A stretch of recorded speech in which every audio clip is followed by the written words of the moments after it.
OGHUSKEYRADIO.com. Broadcasting live from the east side of Los Angeles, worldwide. OG Husky Radio. DJ Top Rank live every Thursday night, holding down the tables. Special interviews, man. Straight up right now, let me just put it to you like this. This cat right here is the inspiration.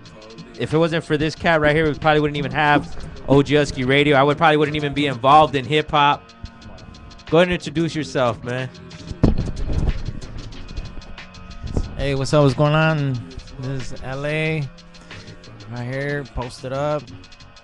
Chaka Lod, Lokes on Dope crew since '89. Just all I gotta say.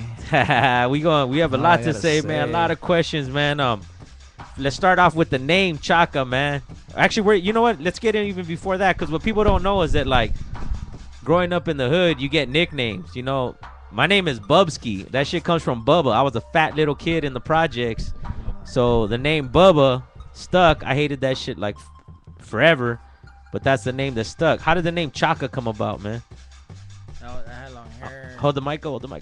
I had long hair back in '81. I was more like a stoner kid, you know. Back then I was only 9 years old. I started running the streets when I was 6, actually. 6? Back in '78. Why so young and shit? Hey, hold on. Hey, why am I seeing the picture over there? Can I see the picture? Huh? Yeah, we're good. Yeah. It's rolling.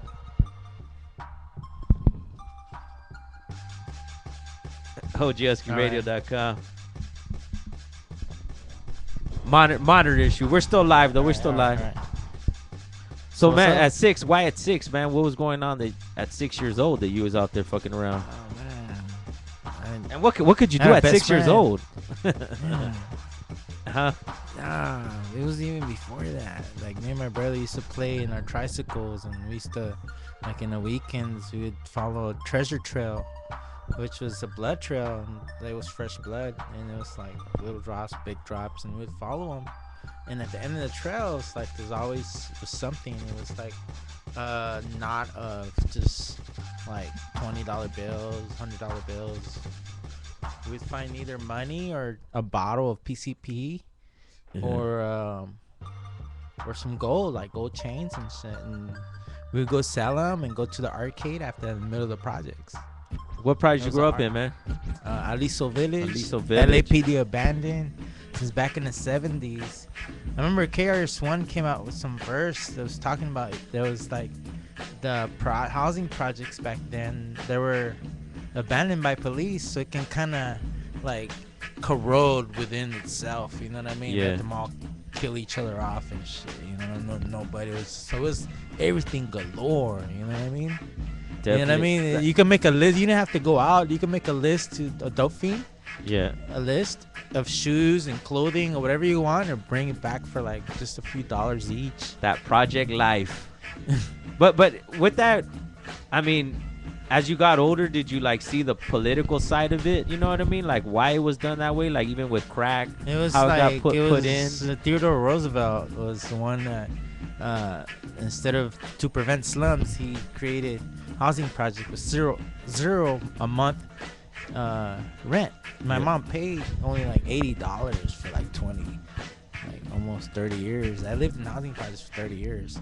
Straight up. And I moved out in '99, and I'm now back in LA for good, and I'm now have like 2 months here. So I've been gone for like more than 15 years. Have you been back to the project? I've been back there. Yeah, I've been back to my neighborhood. How do you like it?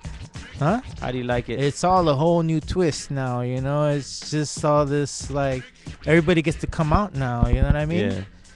Yeah. Is it good or bad for you? It's a good vibe. It's a good thing because now everybody gets to come out and enjoy the whole vibe out there. Everybody's just like, everybody comes outside, from old people to young people. And with that, man, old and young. Where did the name Chaka come from, man? Well, you said you had long hair, but then like Land of the Lost. Land of the Lost. Yeah. So you had a striking resemblance to the character from Land of the Lost. Yeah. Do you remember who started calling you that, or? Nah, it was a neighborhood right there in the projects. I had long hair back in the day, and it's like real bushy. You know what I mean? I was like 9, 10 years old, and I would wear like torn Levi's with Vans and like a rocker jersey, you know, like Iron Maiden or Ozzy. Shit. And I had long hair, but it was bushy and it was real short. I was like 9, 10 years old. I was like yay high, you know what I mean? So there was this little bushy kid, like caveman kid, that would come out of the cave and greet like the people and come out all like, you know. And it was like, I didn't like it at first, so I would just start swinging, because back then the project, it was like who could beat up who. So yeah, that was a little competition thing, you know, within the kids. So it's like, this was before they had jumpers at parties and shit, huh? yeah, I would just start. We never seen no My jumpers. mom and shit. didn't even like it, you know. She didn't even like it. You So know? then what got you into writing it then? Because it was your nickname, or? Nah, it was just like later on it stuck with me, and I started skating. And What? I went hardcore into skating. You're big time. While going in big time into skating, you would do competitions and stuff, yeah, right? a whole bunch of competition. I always place like third or second, you know, on street skating. And I almost made it to where I was like amateur contests and stuff and going professional, with sponsorships and all. But I just like immediately left there for graffiti. Straight up. I fell in love with it. I fell in love with graffiti. What it did gave you me some kind of like something I could really master, you know? Is it more fun doing it or coming back to see it the next day? Come back to see it the next day. What you talking about? With that, once again, we got. I hung out actually places, you know, and like the next day, and like a whole bunch of people like stopping in their cars and getting out the car and taking pictures and stuff, and just like, you know. Well, but even the what amazed me was the young kids, like the elementary kids, looking at it, you know, and they were all like naming me with like my real name. I'm like, what? And these are only like 9, 10-year-old kids. So pretty much everybody right there in the projects knew who was doing out there putting the work, because they knew who Chaka was, like, or not really. They didn't really put two and two together. Yeah, you know, it's Hold the all mic. like it's all like the internet thing, you know what I mean? But the thing about an artist is not so much of like showing your face or internet fame, but it's about putting in work, you know, and really putting it down. Do you think that's lost now? Like, cats really don't. I mean, No, is there an active graph scene in LA since you've been back? Have you been like, okay, there's, you know what I mean? There's actual. Nah, I've been here too short. I've only been here 2 months in LA, so I don't know what's going on. No, you ain't really. I don't know what's hip, but like what's on, or what's left or right now. Yeah. With that too, I was asking you off there, man. Are you a tagger? What the hell? Hey. We got an ad popping up on the monitor. Hey, We're good. We're good. Yeah, we're still filming though. We live. It's all boggling and shit. A tagger, man. Would you consider yourself? Where did that come from? And just like make that. Tagger, only that's the name. That's the name that only the media had made up. It had nothing to do with us at all. At all. So the media made that shit up. So what would be the title then for Chaka? And the media always twist shit around to wherever they want people to hear. So I've had the media follow me for a bunch of years, you know? Yeah. For a lot of years. That's one of the reasons I left LA back 15 years ago. Straight up. Yeah. Just to kind of get a focus and everything. But I'm back, and it will be back in effect. Putting it down. You already know. OGHUSKEYRADIO.com. We got Chaka. From my understanding, is the Lokes on Dope. Am I correct in saying that? The one and only, and that's it, and that's all Lokes on Dope. So then, there it is. Got that little D-shirt. So then, not a tagger, writer, bomber, piecer. What would you consider yourself?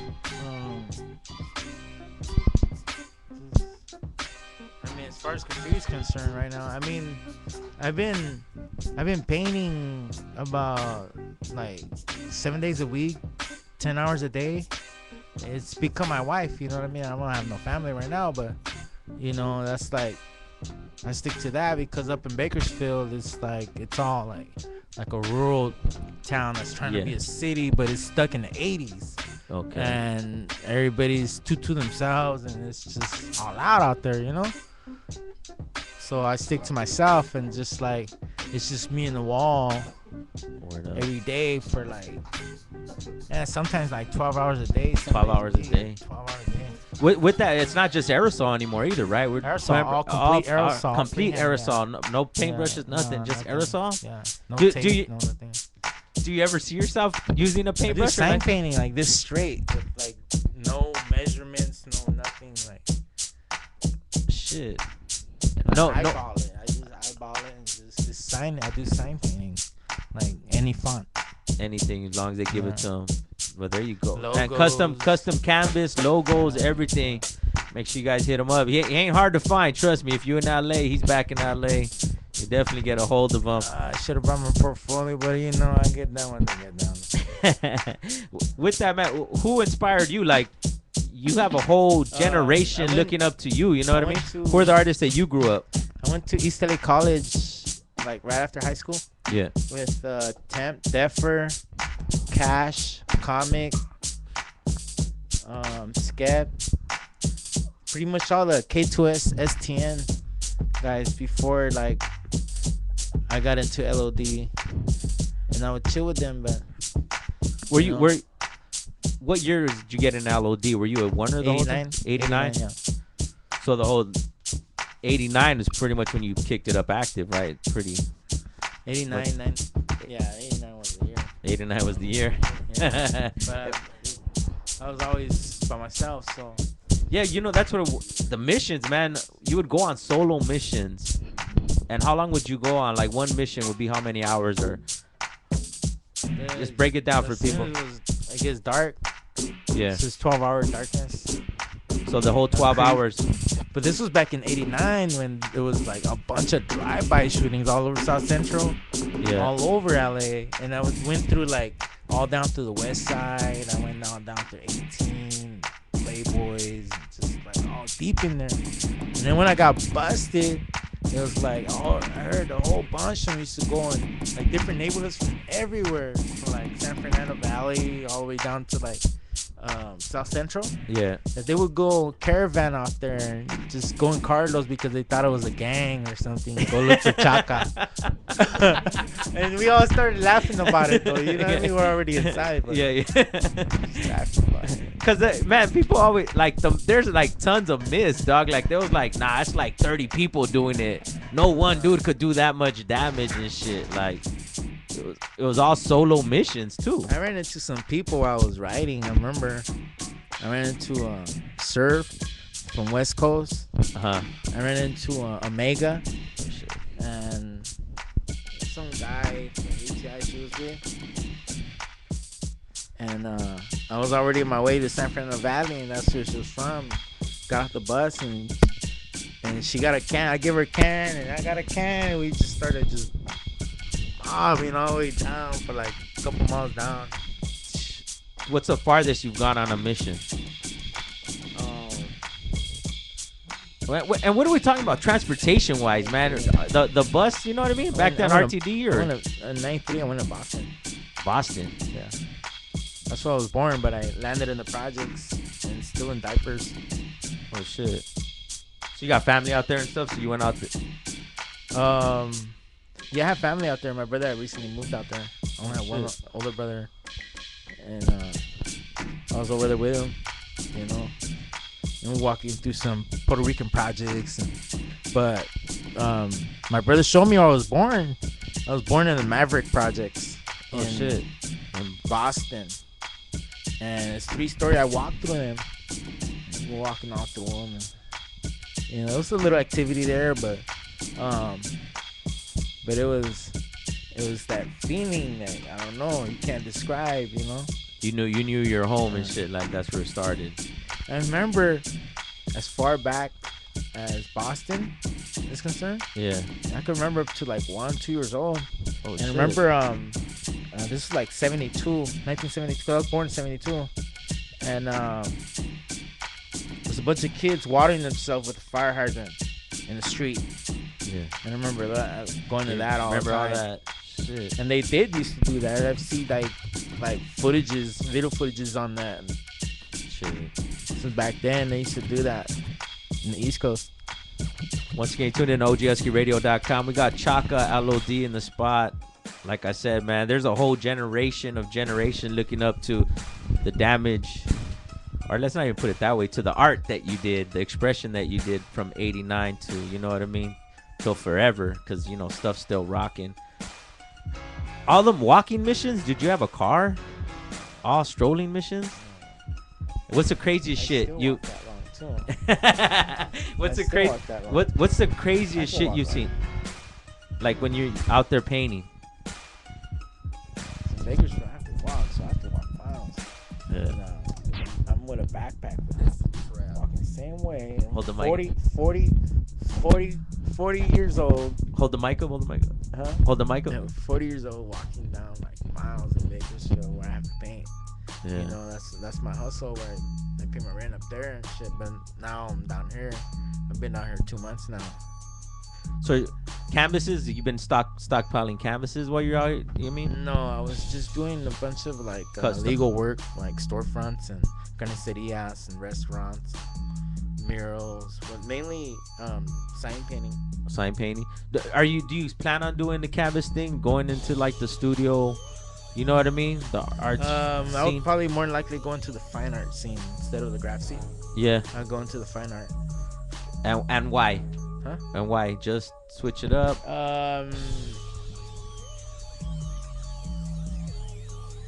No, but mine would have a voice. It would be very controversial. It would be very controversial. Definitely. Is graffiti political? If you're just writing your name, is it political? Like, could you defend that side of it? They have to have a message behind what you're like. But let's say even like 89 to 91 writing Chaka. I would put little slogans of what I was doing. You know? But like, let's say for the most part, when you see the name Chaka bombed up, is there a political, just when you just see the Chaka, you know what I mean? Is there politics behind it, or is it just strictly for fame? Like, you know what I mean? It's really strictly for fame, like to write your name. But to do something political, you don't have to have symbols. You would have to have some kind of imagery portraying something politically. Do you see it? Do you see it shying away from that, or like, especially nowadays, it's all about fame? Do you think it'll go that route within LA? I mean, especially since it's so hard. You know what I mean? Like, do you see anyone going all city now? You know what I mean? With the way the laws are, with, you know what I mean? Just, do you think people will still do it?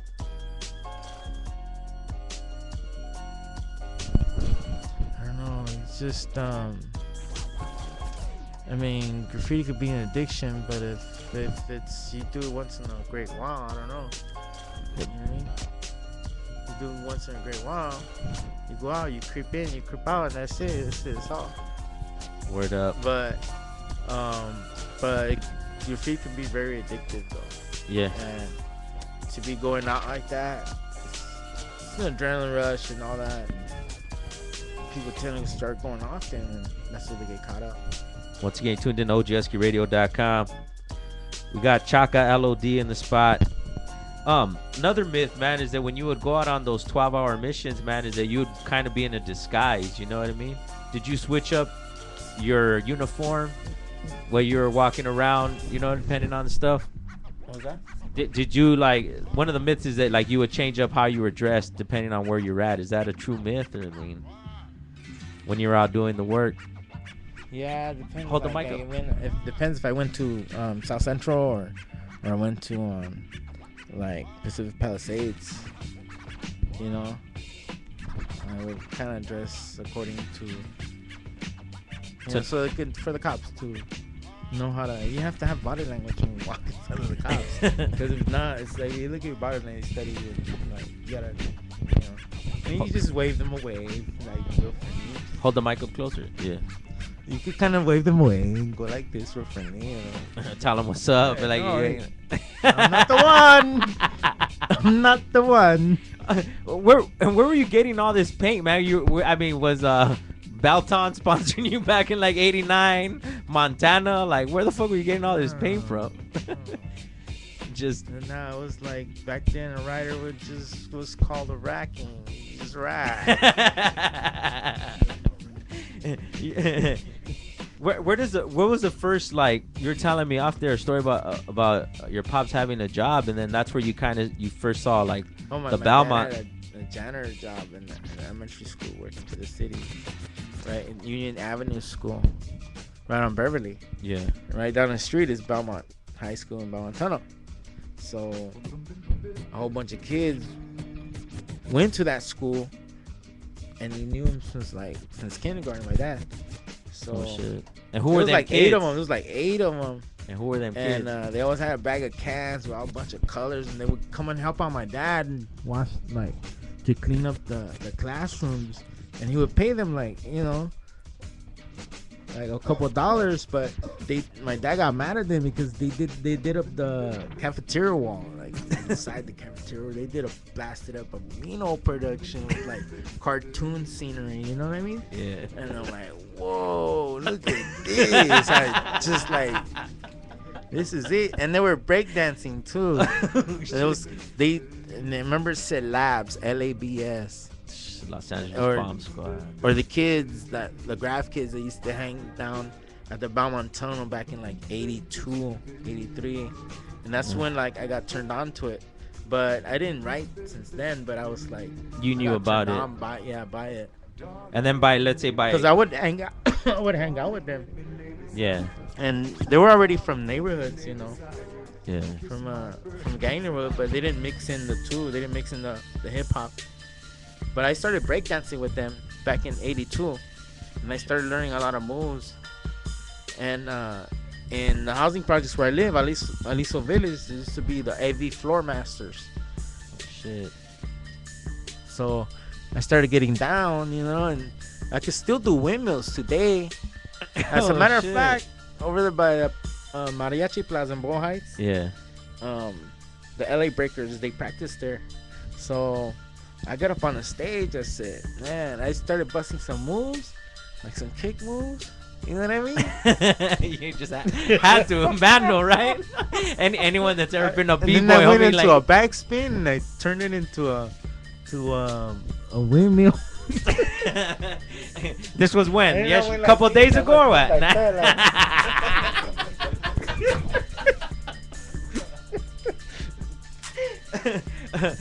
Damn. So hip hop pretty much. I mean, but you're still at the time, still getting the rock. You want me to bust? I believe you, Doc. Relax. Eh? That's for the show. We're not that's a pay-per-view. Because I was the fat kid that could spin on his head. Nobody could believe the fat kid can't spin on his head. Once again, we got Chaka Lod up in the spot. So then from this, let's say you knew about b-boying, you had seen the Belmont at a young age, and then Hollenbach Junior High, man, what did you see there? Yeah. In the 8th grade, that was like 87, and every time I had to go home on the bus, there was a bunch of kids that just start mobbing inside the bus. Yeah. And the bus driver would be like, hey! So they would all jump out of the side windows, like emergency, like push the latch open down. And back in the days on the bus, it was if you broke the latch, it unlocked all the windows. So then the windows would flap open. All you had to do was push them. So that it would get mobbed on for those like, what the hell is he talking about? Once you latch that, and it was a common sight to see when the bus would turn. Like after you would see the windows flapping open. Yeah. So that's what he's talking about. For everybody, like, what the hell is he talking about? The bus, you know what I mean? But okay, so we're talking about like what, 87.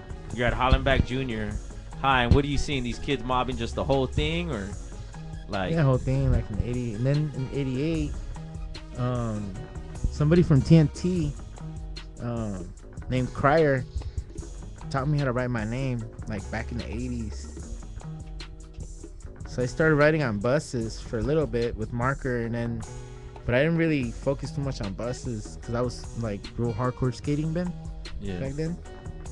And but I caught marker tags like in the streets. But I took up a can in '89, so I officially say like '89 was my year, because I went from skating amateur to like graffiti, you know. Straight up. So I focused on graffiti, and that was it, and just killed it. Of course, the question that has to be asked: was it worth it, and would you do it all again? There's no time like it, because now you can't do that nowadays. You know what I mean? You can't really go out like that every single night for 12-hour shifts night. Every single night. There's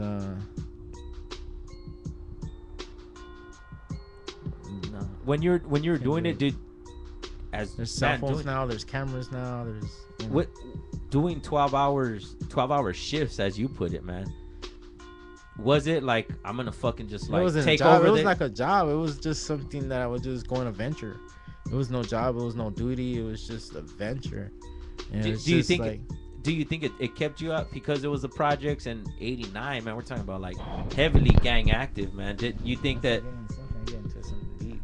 I've always been pretty much extreme, but I get into it pretty deep. Yeah. So when you did it, was it to like elevate the game? Did you know you were gonna have the impact that you did? You're like the most prolific writer to date. Like I don't think anyone has even come close to like what you've done. Did you know that while you were doing it? Like, nah, I didn't care about that. What did you care about? Fame. I didn't care about nothing. It was just me and the wall. Once again, I didn't care about what people said or what anybody said. I didn't talk to nobody. I was pretty much a loner, so I didn't get to hear what anybody said until I met like just my LODs, and that was it. So when you're super active, there was no scene. There was no scene. It was you by yourself. I don't know who, where. I don't talk to nobody. Damn, some real shit. OGHUSKEYRADIO.com. Chaka Lod in the spot. LA legend. It's an honor to have you in here, man. And one story I just got to tell you, man. I was, with us, and I'm serious about this shit. I grew up right here in Rose Hill Projects down the street, and I had a buddy who used to. His mom worked at Dolores Mission, so we used to see the Chaka spots like in the grimy hood, like you know what I'm saying, like on Mission, like active hot ass spots. But then I had a brother. I don't know how I would pull that off. It was just like I could only say it was like really a guardian angel over me, because there's times where I was shot at. There was times where I wouldn't run, because like one called me by my first name. I didn't know who it was. Like way over there in Maravilla neighborhood. This is back in like '89. But one of them just kind of with his big old panza, with big old barriga, like this big old fat stomach. He just ran like this and just tackled me, and he just like boom. And they were like, "Get off of him!" Everybody was like, "Get off of him!" No, it's funny though, cause like this is do the neighborhood right here. Just hey, let me see what cans you got. Do the neighborhood right here in blocks. And I was just. I did it real quick, and then the big panzón grabs a can. He grabs a can and he goes, "Here, let me see it." And he starts writing, and we're like, "Leave him alone, let's go over here, let's leave him alone." So he starts smoking weed, like we start smoking a joint around a block, and somebody runs. "Hey, they got him, the cops got him." They're beating his ass right now. There was no paperwork back in the day, homie. We gotta do the justice right now, because we ain't ready. LA sheriff right there. Yeah, man. Projects, Aliso has changed a lot since '89. Even you were there before that. You know what I mean? To say you had a guardian angel is some real shit. I started running the streets like when I was 6. I remember hopping the fence, and I dished. And my friend, one of my best friends, he was always getting in trouble, but he was my best friend. And he said, I gotta join. Let's try it. So we would be behind the bushes, and it turned out that we smoked it. And he goes, "Here, you hold it like this." And then we blew it out a couple times. And I remember we passed out. We woke up like at 8 o'clock at night. What the? And he told me later. He told me I couldn't go to school the next day. He told me later that it was mint leaves dipped in PCP called Angel Dust. Angel Dust. Yeah, and then you fuck. Hey.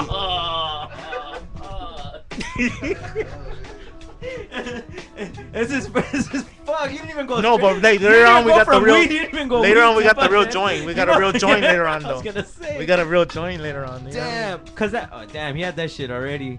Cause I remember we had a real joint later on, and we kept smoking weed. Cause in the projects you used to go and be like, I only have $5, and be like, oh no, we'll take care of you. We got herb, and they'll give you the herb in a foil. That's when you knew that shit was like, nah, what the fuck? We used to do school and go over the bridge, over the LA River bridge. Uh-huh. Hold the mic over. The process was by the LA River, so we go over the bridge to downtown, to the Placita Alvera, and get leather goods and go sell it back at the projects. And go to the arcade, because the arcade had like a candy store attached to it. So we get a whole bunch of candy and make a party with soda. That was our party, like a bunch of candy laid out everywhere. Soda. That was a party, like what's up? We gotta go and then get it like a whole bunch of quarters, like bags of quarters, and just be in the arcade all day. All day. Yeah. The good times, huh? Yeah. I was only like 6, 7 years old, hustling like that already in the streets. Yeah, for those that don't know, Fort and Mission is close to the the banks of the LA River. The first and you got the LA River right there. You know what people might say, like even for him saying when he was going and he seen the Balmont. The Balmont was an eyesore to people. You know what I mean? And like for it, as a kid to see that, you know. Yeah. How about the colors, like? Color schemes and all that? Do you have like formal art teaching, anything of that? Like just where the color schemes come from? Color schemes, it takes a while to kind of figure it out, but color schemes, like you gotta know your earth tones and your brights and your pastels, and know how to which one collaborates with which, and kind of which one like screams against each other, like kind of fight against each other. When you were out on the 12-hour shifts, was it like eventually, or I see myself going like, I want to do more, I want more time where I could do more art of it, or was it I'm just now I've got into the art side of it because I work doing like murals, a bunch of murals and stuff, and he's also available. He could do portraits. Yeah, I do with freehand portraits. Freehand portraits with spray can. I've been painting now for like past 8 years, but I always had artistic talent. When I went to East LA College, I studied art, and with the K2S STN guys, you know. Yeah. Back then with Tempt and Skep. Do you see as art now as it's your job, or is it just what you're always? It's not my job. It's my passion. It's what I was born for. I was born to live for. That's what I am, and that's what I'll always be. When in the coffin, make sure you throw some Montana Golds inside my coffin. You know what I mean? Straight up. I was born for that. Do you ever damn. But empty, not with pain, because I don't want it to grow my body. Too bad, like empty, like totally empty. Once again, you're listening to it's Aliso Pico, right? Aliso Village. Aliso Village. Aliso Village's pride, homie. The pride of Aliso Village. We got Chaka Lod in the spot. The living legend himself has done more for hip hop in LA than. Man, you've inspired generations upon generations. El mero Chaka de Boa Heights. Yeah, you go. Thank you, man, for coming through and chopping it up with us, man.